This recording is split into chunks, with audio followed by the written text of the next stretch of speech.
নমস্কাৰ, জানো আহক চেনেলটোলৈ স্বাগতম। আজি আমি আপোনালোকক জনাম চুলি সৰাৰ মূল কাৰণসমূহ আৰু চুলি সৰাৰ সমস্যাটো এটা ডাঙৰ সমস্যা। কাৰণ আমাৰ শৰীৰৰ চুলিখিনিয়ে শাৰীৰিক সৌন্দৰ্য দুগুণে বঢ়ায় বুলি ক'ব পাৰি। আৰু চুলি সৰাৰ সমস্যাটোৰ পৰা দূৰ হ'বৰ বাবে কিছুমান ল'ব লগা ব্যৱস্থা আজি আমি এই ভিডিঅ'টিৰ জৰিয়তে আপোনালোকক জনাবলৈ চেষ্টা কৰিম। তো আহক ভিডিঅ'টি আমি আৰম্ভ কৰোঁ। আজি আমি আপোনালোকক জনাম চুলি সৰাৰ মূল কাৰণসমূহ।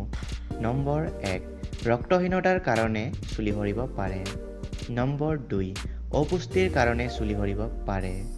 পুষ্টিকৰ আহাৰ, পানী, গভীৰ টোপনি আদিৰ অভাৱ ঘটিলেও চুলিৰ স্বাস্থ্য নষ্ট হয়। নম্বৰ 3, হাইপাৰথাইৰয়ডিজমৰ ফলতো চুলি সৰে। নম্বৰ 4, ডাঙৰ অসুখ হৈ যোৱাৰ পিছত চুলি সৰিব পাৰে।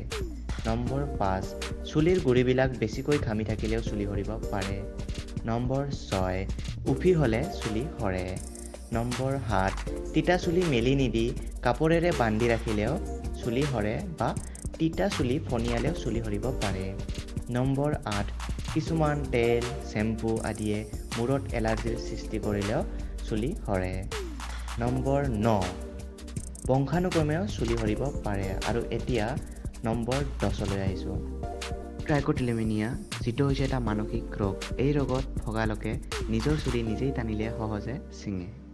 এইকেইটাই আছিল চুলি সৰাৰ মূল কাৰণ। আৰু এতিয়া আপোনালোকক জনাবলৈ ওলাইছোঁ চুলি সৰাৰ সমস্যাটোৰ পৰা দূৰ হ'বৰ বাবে কিছুমান ল'ব লগা ব্যৱস্থা। নম্বৰ 1, যেতিয়া আপুনি চুলিত শ্বেম্পু লগাব তেতিয়া শ্বেম্পু যাতে আপোনাৰ চুলিত লাগি নাথাকে তাৰ প্ৰতি লক্ষ্য ৰাখিব।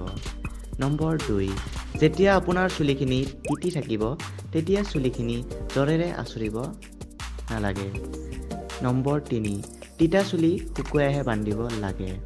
নম্বৰ 4, চুলিত বা মূৰত যি দ্ৰব্য ব্যৱহাৰ কৰিলে এলাৰ্জি হয় তেনে দ্ৰব্য ব্যৱহাৰ নকৰাই ভাল। আৰু এতিয়া আহিছোঁ নম্বৰ 5লৈ। চুলিৰ স্বাস্থ্যৰ বাবে ফল-মূল, শাক-পাচলি, বিশুদ্ধ পানী, গাখীৰ আদি নিয়মমতে গ্ৰহণ কৰিব লাগে। এইকেইটাই আছিল চুলি সৰাৰ সমস্যাটোৰ পৰা দূৰ হ'বৰ বাবে কিছুমান ল'ব লগা ব্যৱস্থা।